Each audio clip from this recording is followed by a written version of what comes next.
you should have a rest day. Some people call it cheat day. Eat whatever your body craving for. But you're gonna eat enough so you can go in the burning cycle again. Because otherwise, you're not going in the burning cycle to help yourself to live a balanced life.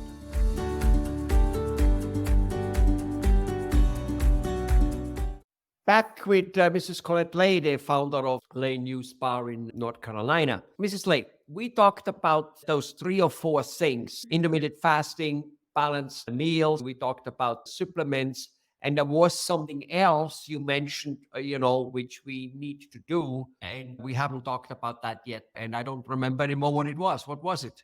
It's cheat day. So Oh. it's something that, not a lot of people know about it. One thing that, when people on diet, they continue diet all the time, right? So at the beginning, they lose some weight and they can see that, drop real quick. And they hit the plateau and they can't lose anymore. The reason for it, they don't give the body enough nutrient, so it's never create leptin. So leptin, as I talked before, leptin is a hormone that, when you eat too much, it's stored in the fat, and it's also create that hormone to tell your body, say, next time, if you need that energy, go burn that fat. But because you don't eat, that leptin hormone never generates. Because you don't eat correctly, or is Right. that what? If you don't eat correctly or you stay on the diet for so long. Okay. So without that, your body don't tell it to go burn that fat, right? So that means you cannot diet all the time. God has 6 days, and on the 7th day, God rests, and we should rest too. So basically, that if you are on intermittent fasting, you do it for 6 days, and on the 7th day, you should have a rest day. So what is the rest day? Or some people call it cheat day. That is the day that you would eat a normal meal. Eat whatever your body craving for, because your body is smart. So whatever it's missing, it will tell you. Some people crave for sugar, some people crave for salt, some people crave for meat or fat or whatever it is. Of course, you're not going to stuff yourself 3 days of food in one day. But you're going to eat enough so you would reestablish that leptin signal so you can go in the burning cycle again. Because otherwise, you're not going in the burning cycle to help yourself to live a balanced life. Does that make sense? So what I'm hearing here is, and correct me if I'm wrong, is you do need to give the body flexibility to not just monotonous do one thing, because he again gets trained and goes, okay, this is what it is, and I will not get, let me put it this way. You reward the body like you reward a child, or even as people, when we adults, we like to be rewarded. We like to have our spouse as our bosses, our clients, the whole world. We like to have them telling us, well done, here's a little treat. Do you understand? Is that basically what we're talking about? Right. It makes us emotionally feel better, and the body has its own emotion. Am I getting this wrong? You're partly correct. It's really true that your body wants you to love it, right? So your body is designed to know what it needs and what it wants. And then, when you reward it, it just work better.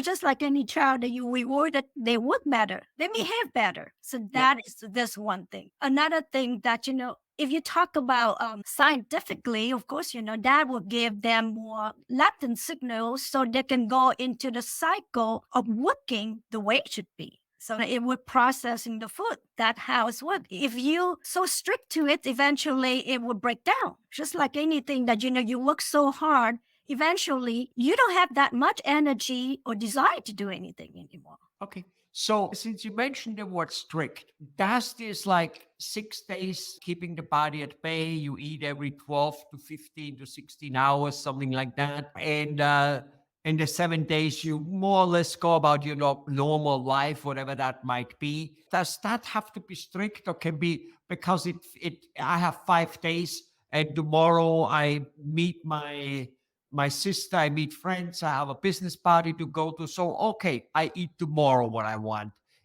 on the 6th day, not on the 7th.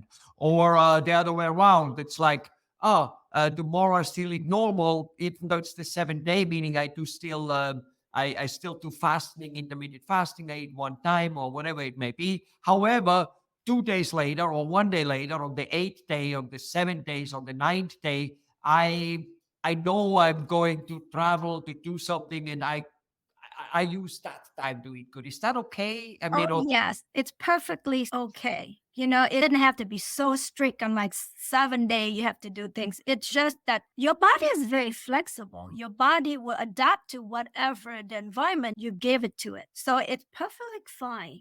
Don't stress about it. So, when you go through this program, you're enjoying it. You love your body. It's don't stress about, oh, don't hop on the scale every day because that will stress you out because you should eat something, you'll go on the scale, you gain 5 pounds, 3 pounds and just stress you out. And stress hormone is it doing your body harm than good because when you stress, cortisol was designed before. When your stress hormone was kick in, that mean a tiger will chase after you, right? So you run. So you're using that energy to run away from that tiger. But with us right now, when you have stress hormone, when you have that hormone will come into our system, our body will stop everything. So we stop digesting the food, stopping everything because it gives all that energy for the stress that you just gave it. And now most of the time we have mental stress more than physical stress, and that will store more fat. and also it lasts longer. You see, running away from the lion lasts 3 minutes because A, you managed, or he ate you. One of the two, it's over. Yes, yes, that's but, right. but having a mental stress keeps going, worry, worry, worry, worry. Yeah. I got it. I got Right. it. And we too hard on our body, too hard on ourselves. So basically that we need to learn to love ourselves. That's the main key. That sounds like good advice to me. Yeah. Let's enough of that, and let's then go a little bit more into the since we ended up here with hormones. I want to I think that our listeners would like to know more about hormones and the creation, which you mentioned slightly, and at least I want to know. So I will ask you that question next. All right. Yes. We'll see you on next one.